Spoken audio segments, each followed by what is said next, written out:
ನಮಸ್ಕಾರ ಎಲ್ಲರಿಗೂ. ನಾನು ನಿಮ್ಮ ನವೀನ್ ಪಾಟೀಲ್. ಈ ಒಂದು ವಿಡಿಯೋ ಮಾಡುವ ಮುಖ್ಯ ಉದ್ದೇಶ ಏನಂದ್ರೆ, ಕರ್ನಾಟಕ ಸರ್ಕಾರ ಆದೇಶದಂತೆ ಎಲ್ಲರೂ ಕೂಡ ಇವತ್ತು ನಾವು ಜಾತಿ ಗಣತಿಯ ಬಗ್ಗೆ, ವಿಚಾರದ ಬಗ್ಗೆ, ಆಗುತ್ತಿರುವಂತಹ ಜಾತಿ ಗಣತಿ ಬಗ್ಗೆ ಹಲವಾರು ವಿಚಾರಗಳ ಡಿಸ್ಕಷನ್ ಅಲ್ಲಿ, ಚರ್ಚೆಯಲ್ಲಿ ನಾವೆಲ್ಲ ಇದ್ದೇವೆ. ಖಂಡಿತ ನಿಮ್ಮ ಮನಸ್ಸಿನ ಗೊಂದಲಗಳ ವಿಚಾರಗಳನ್ನ ತೆಗೆದುಹಾಕುವುದೇ ಈ ವಿಡಿಯೋನ ಮುಖ್ಯ ಉದ್ದೇಶ, ನನ್ನ ಮಾತಿನ ಮುಖ್ಯ ಉದ್ದೇಶ.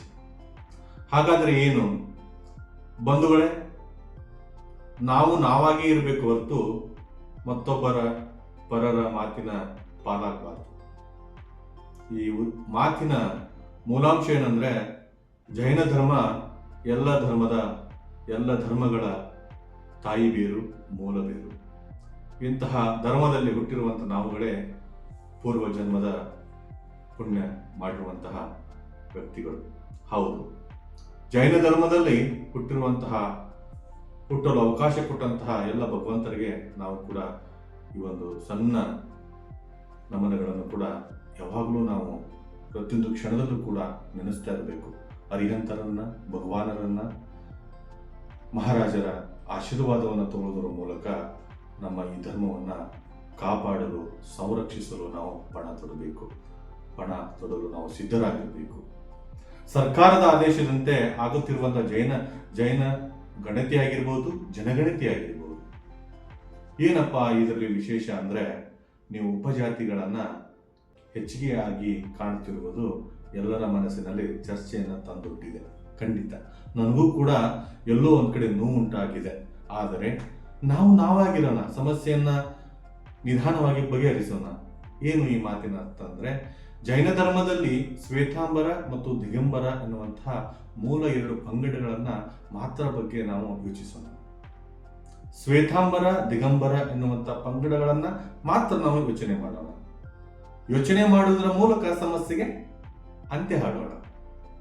ಉಪಜಾತಿಗಳು ಇಷ್ಟಪಟ್ಟವರು ಉಪಜಾತಿಗಳಿಗೆ ನೀವು ಮಾರು ಹೋಗಿ, ಬೇಡ ಅಂತ ಹೇಳೋದಿಲ್ಲ. ಆದರೆ ಉಪಜಾತಿಗಳನ್ನ ಇಷ್ಟಪಡದವರು, ಅಂದರೆ ನನ್ನಂಥವರು, ಜೈನ ಜಾತಿ ಗಣತಿಯಲ್ಲಿ ಬರುವಂತಹ ಫಾರಂದಲ್ಲಿ 8 ನಂಬರಲ್ಲಿ ಜಾತಿ ಯಾವುದು ಅಂತ ಬರುತ್ತೆ, ಧರ್ಮ ಯಾವುದು ಅಂತ ಬರುತ್ತೆ. ಅಲ್ಲಿ ನೀವು ಜೈನ ಧರ್ಮ, ಕೆಳಗಡೆ ಜಾತಿ 9ರಲ್ಲೂ ಕೂಡ ಜೈನ ಅಂತ ನೀವು ಮುಖ್ಯ ಅಲ್ಲಿ ಅದನ್ನ ಉಲ್ಲೇಖ ಮಾಡೋದರ ಮೂಲಕ ನಾವು ಫಸ್ಟ್ ಜೈನ ಧರ್ಮೀಯರು ಅನ್ನುವಂತಹ ಮಾತನ್ನ ಸರ್ಕಾರಕ್ಕೆ ಮುಟ್ಟಿಸುವಂಥದ್ದು. ಜೊತೆಗೆ ಉಪಜಾತಿಯಂದಲ್ಲಿ ತಾವು ಶ್ವೇತಾಂಬರ ಆಗಿದ್ದಲ್ಲಿ ಶ್ವೇತಾಂಬರ ಅಂತ ನಮೂದಿಸಿ, ದಿಗಂಬರ ಇದ್ದಲ್ಲಿ ದಿಗಂಬರ ಅಂತ, ಜೈನ ದಿಗಂಬರ ಅಂತ, ಜೈನ ಶ್ವೇತಾಂಬರ ಅಂತ ಅಲ್ಲಿ ಕೂಡ ನೀವು ನಮೂದಿಸಬೇಕಾಗತ್ತೆ. ಈ ರೀತಿಯಾದಂತಹ ವಿಚಾರಗಳನ್ನ ನೀವು ಗಣನೆಗೆ ತಗೊಂಡ್ಬಿಟ್ಟು ಮಾಡಿದಾಗ ಮಾತ್ರ ಸಮಸ್ಯೆಗೆ ಅಂತ್ಯ ಆಡುತ್ತೆ. ಅದಲ್ಲದೆ ನೀವು ಉಪಜಾತಿಗಳ ಮಾರು ಹೋದ್ರೆ ಖಂಡಿತ ಅದು ನಿಮ್ಮ ಇಷ್ಟ. ಆದರೆ ನನ್ನ ಮನಸ್ಸಿನ ನೋವೇನಪ್ಪಾ ಅಂದ್ರೆ, ಉಪಜಾತಿಗಳು ಯಾಕೆ ಬಂದವು ಅನ್ನುವಂಥದ್ದೇ ದೊಡ್ಡ ಒಂದು ನನ್ನ ಮನಸ್ಸಿನ ನೋವು. ಅದನ್ನ ಇವತ್ತು ನೋಡುವಂತಹ ಮನಗಳು ಕೂಡ ಕೆಲವೊಂದು ನೋವು ಇರುತ್ತೆ. ಅದನ್ನ ಹೇಳ್ತಾ ಇಲ್ಲ, ನಾನು ಕೂಡ ಹೇಳ್ತಾ ಇದ್ದೇನೆ. ನನ್ನ ಮನಸ್ಸಿಗೆ ಬಂದಂತ ವಿಚಾರಗಳನ್ನ ನಿಮ್ ಜೊತೆ ಶೇರ್ ಮಾಡ್ತಾ ಇದ್ದೇನೆ.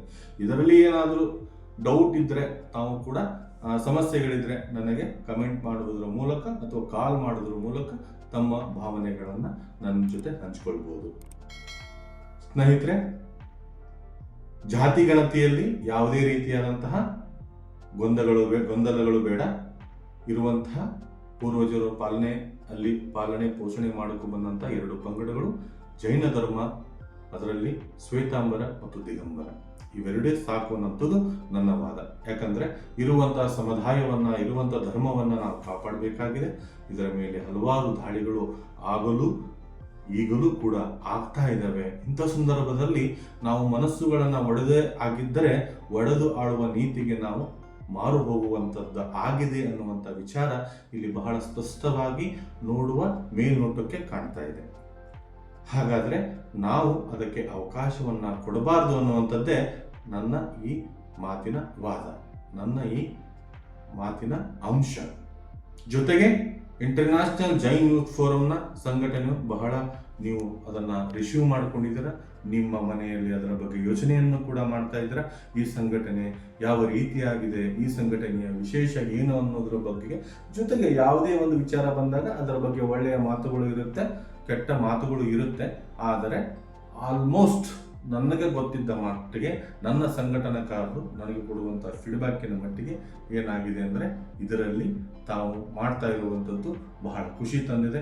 ಜೈನ ಧರ್ಮವನ್ನು ಬೇರೆ ದೇಶಗಳಲ್ಲಿ ಪಸರಿಸುವುದೇ, ಬೇರೆ ದೇಶಗಳಲ್ಲಿ ಭಾರತೀಯ ಜೈನ ಧರ್ಮ ಅನ್ನುವಂಥದ್ದನ್ನು ಎತ್ತಿ ಹಿಡಿಯುವಂಥದ್ದು, ಪರಂಪರೆಗಳಲ್ಲಿ ಜೈನ ಧರ್ಮದ ಅವಶ್ಯಕತೆ ಏನು ಇದೆ ಅನ್ನುವಂಥದ್ದು ಎತ್ತಿ ಹಿಡಿಯುವಂಥದ್ದು, ಜೈನ ಧರ್ಮದಲ್ಲಿರುವಂತಹ ಎಲ್ಲ ಪ್ರತಿಭೆಗಳನ್ನು ನಾವು ದೇಶಾದ್ಯಂತ ಗುರುತಿಸುವುದು ಈ ಜೈನ ಧರ್ಮದ ಮೂಲ ಉದ್ದೇಶವಾಗಿದೆ. ಜೊತೆಗೇನೆ ಎಲ್ಲ ರಂಗಗಳನ್ನು ಕ್ರೋಢೀಕರಣ ಮಾಡುವಂತಹ ದೃಷ್ಟಿಕೋನದಲ್ಲಿ ಉಪ ಸಮಿತಿಗಳು ಬರುತ್ತೆ. ಉಪ ಸಮಿತಿಗಳನ್ನು ನೀವು ಸಪೋರ್ಟ್ ಮಾಡೋದರ ಮೂಲಕ ಇಲ್ಲಿ ಅಧ್ಯಕ್ಷರು, ಉಪಾಧ್ಯಕ್ಷರು, ಕಾರ್ಯದರ್ಶಿ, ರಾಜ್ಯ, ಜಿಲ್ಲೆ, ಮಂಡಳಿ ಹಾಗೆ ಗ್ರಾಮ ಮಟ್ಟದಲ್ಲಿ ಕೂಡ ಈ ಸಂಘಟನೆ ಬಹು ನಿರೀಕ್ಷೆಯಲ್ಲಿ ಈಗ ಆಲ್ರೆಡಿ ಈ ಸಂಘಟನೆ ಬಹಳ ಜೋರಾಗಿ ಸಂಘಟನೆ ಆಗ್ತಾ ಇದೆ.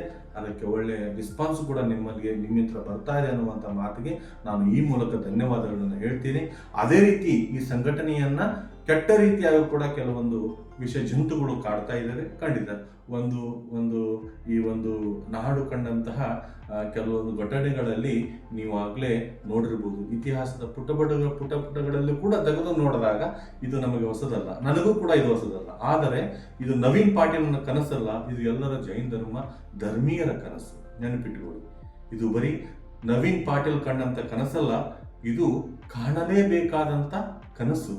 ಪ್ರತಿಯೊಬ್ಬ ಜೈನ ಧರ್ಮೀಯನು ಕೂಡ ಈ ಸಂಘಟನೆಗೆ ವಿರೋಧ ವ್ಯಕ್ತಪಡಿಸಿದ್ದೇ ಆದರೆ ಅವರು ಜೈನ ಧರ್ಮದ ವಿರೋಧಿಗಳು ಎನ್ನುವಂತಹ ಮಾತನ್ನ ಈ ಮೂಲಕ ಸಂಶಯವಿಲ್ಲದೆ ನಿಮ್ಮ ಜೊತೆಗೆ ಹಂಚಿಕೊಳ್ತಿದ್ದೇನೆ.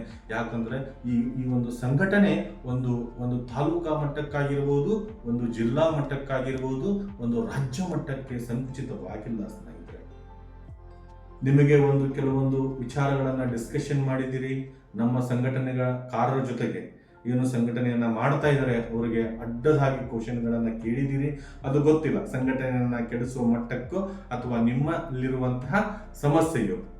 ಜೊತೆಗೆ ಅದಕ್ಕೋಸ್ಕರನೇ ಈ ವಿಡಿಯೋದಲ್ಲಿ ನಾನು ಬಹಳ ಕ್ಲಿಯರ್ ಆಗಿ ಹೇಳ್ತಾ ಇದ್ದೀನಿ ಸ್ನೇಹಿತರೆ, ಆತ್ಮೀಯ ಜೈನ ಬಂಧುಗಳೇ, ಇದು ಸಂಕುಚಿತ ಮನೋಭಾವನೆಯನ್ನ ಹೊಂದಿಲ್ಲ. ಯಾಕೆ ಇಂಟರ್ನ್ಯಾಷನಲ್ ಜೈನ್ ಯೂತ್ ಫೋರಮ್ ಅನ್ನ ತಾವು ಸಪೋರ್ಟ್ ಮಾಡಬೇಕು, ತಾವು ಸಂಘಟನೆಯಲ್ಲಿ ಭಾಗವಹಿಸಬೇಕು ಅನ್ನುವಂಥದ್ದು ಯಾಕೆ ನಾನು ಹೇಳ್ತಾ ಇದ್ದೇನೆ ಅಂದರೆ, ಬರೀ ಒಂದು ಎಕ್ಸಾಂಪಲ್ ತಗೊಂಡಾಗ ಯಾವುದೇ ಜಿಲ್ಲೆ ಆಗಿರ್ಬೋದು, ಯಾವುದೇ ತಾಲೂಕು ಆಗಿರ್ಬೋದು, ಇದು ಸಂಕುಚಿತವಾಗಿಲ್ಲ.